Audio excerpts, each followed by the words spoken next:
Lahat mga ginagawa ko siguro is something, in a way, giving back to the community, giving back to China, and making my country proud. Is to live a legacy as a representative of a Filipino who enjoyed his life in China. Pangarap po talaga na magkaroon tayo ng mas solid na diplomatic relations. Mag-i-improve yun. I am very positive about that.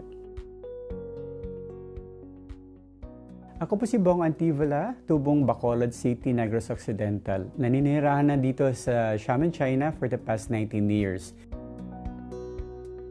Ang first time ko talaga sa China is 1990. Dati is like grassland. Walang matataas na building. Puro palengke, nagbibenta ng prutas, nagbibenta ng mga damit. Tapos pagbalik ko dito sa Xiamen ng 2006, iba na. Sobrang progress na. Ang daming buildings, malinis yung daan, maraming halaman, tahimik, walang traffic. Ang ganda-ganda ng Xiamen.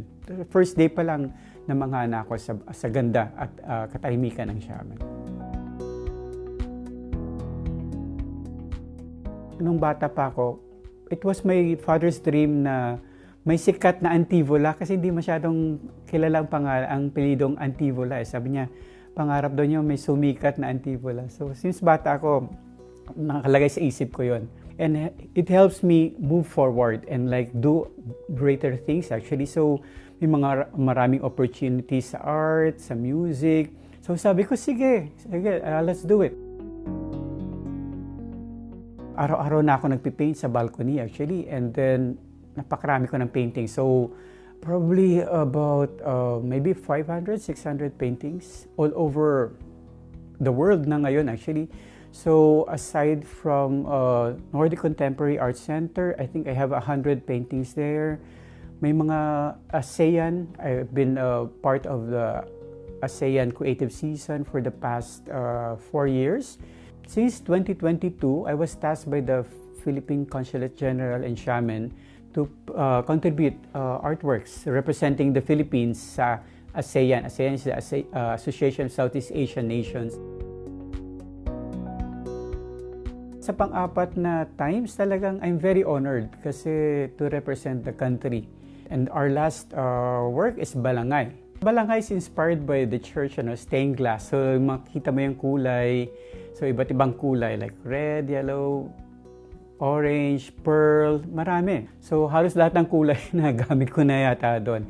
And as a symbol of like Balangay boat that transported sailed from Butuan City down to China. So doon nagkakaroon ng trade, doon nagkakakilala yung mga Filipino and Chinese. So doon siguro maraming nagkaroon ng marriages between Filipinos and Chinese over the past hundreds of years actually. It reminds us, balikan natin yung ugnayan natin sa China. Paano tayo naging magkaibigan? Paano maraming Filipino-Chinese? Parang maraming Filipinos din dito sa China. So maraming bagay na pwede mong ihintulad sa Balangay na naging bangka na bumiyahe papunta sa China. At isa pa siguro sa mga gawa ko is the Lost Fish Project. So Lost Fish Project is a collection of all the sculptures using sustainable and recycled materials. Yung project na to is under Xiamen Maritime Bureau for the World Ocean Week or Dream of Ocean. So this is the 6th year consecutively that I'm part of this event. First project is Arowana. So Arowana is about sustainability, like blessings, beauty, harmony ng ating Arowana fish. So we asked help from our Xiamen friends and also from Chenzhou and Jiangzhou na magbigay ng mga CD, DVD, at tapos ginawa namin yung 6-meter long na Arowana sculpture. And from there, tuloy-tuloy na. We did around 9 sculptures na for the past 6 years. So ginawa namin yung manta ray, yung starfish, butanding, seahorse, dolphin at marami pang iba. So kasama ko dito is Uwe Scholl from Germany at si Yatao Jiang from Inner Mongolia, China. So, ang kagandahan sa amin, pag may ginawa kaming project, nagbe-brainstorm kami kung anong icon ang gagawin namin, anong materials ang gagawin namin, paano namin gagawin. Tulong-tulong kaming gumawa ng mga sculptures. So, lahat ito nasa Xiamen Shatanway Wetland Park is a product of collaboration, it's a product of friendship. It's about also wanting to contribute sa environment natin.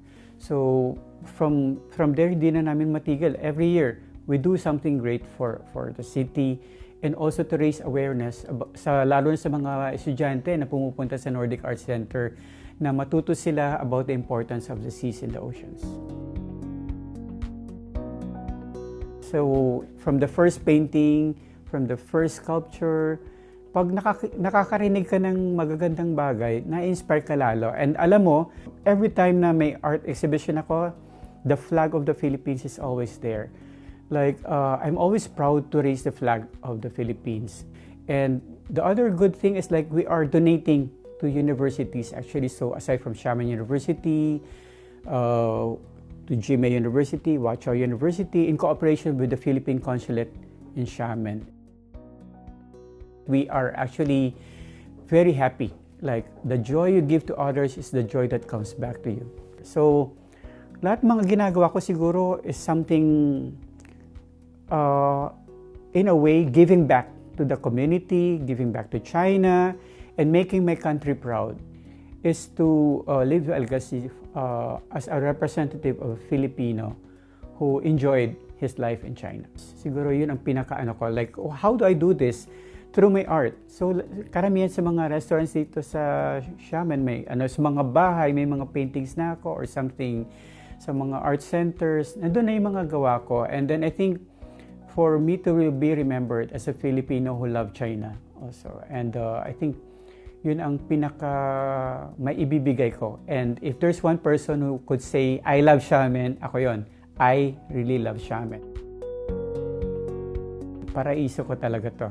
Bakit paraiso? Kasi dito ko natagpuan yung sarili ko, kung anong makakayahan ko, anong kaya kong gawin, anong kaya kong i-contribute sa community, anong kaya kong i-contribute sa pamilya ko sa Pilipinas. So dito ako, paano ba masabihin nun? Parang dito ako lumaki. Dito ako nag-grow as a person, as an artist, as an employee, as a Filipino. Actually, kahit nandito nasa China.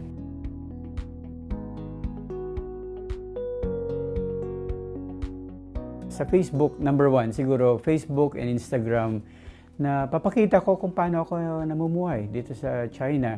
So, always nagsishare ako about my exhibitions, my work, tapos mga kantahan, and makikita mo kung gaano kaganda. Maraming tanawin, ano yung lifestyle dito, ano yung market, ano yung infrastructure.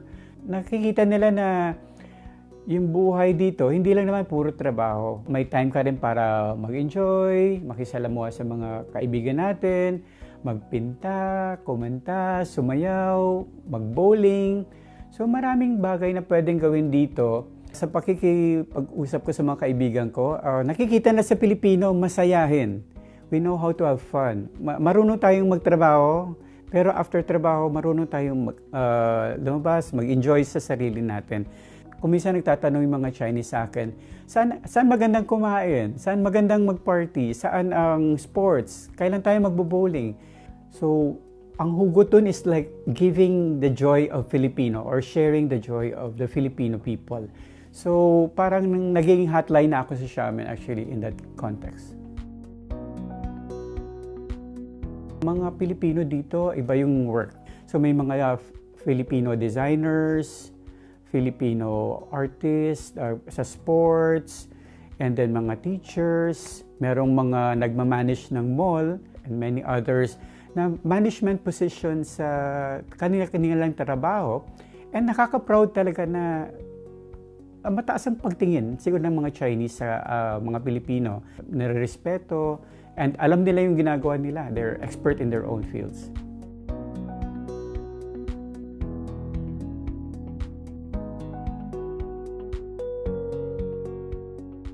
Siguro magandang balikan natin. magkadugtong yung ating kultura, number one. Magkaibigan tayo. We do a lot of trade together.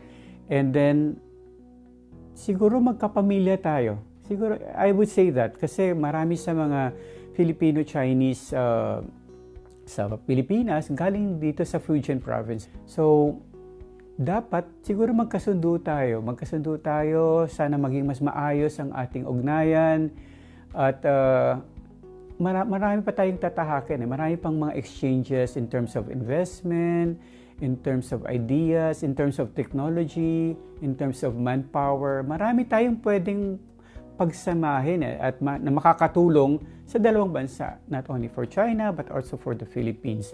So, for me, pangarap po talaga na magkaroon tayo ng mas solid na diplomatic relations in the future. So, sa ngayon, medyo very challenging, but I'm sure when we are at the bottom, mag-i-improve yun. I am very positive about that.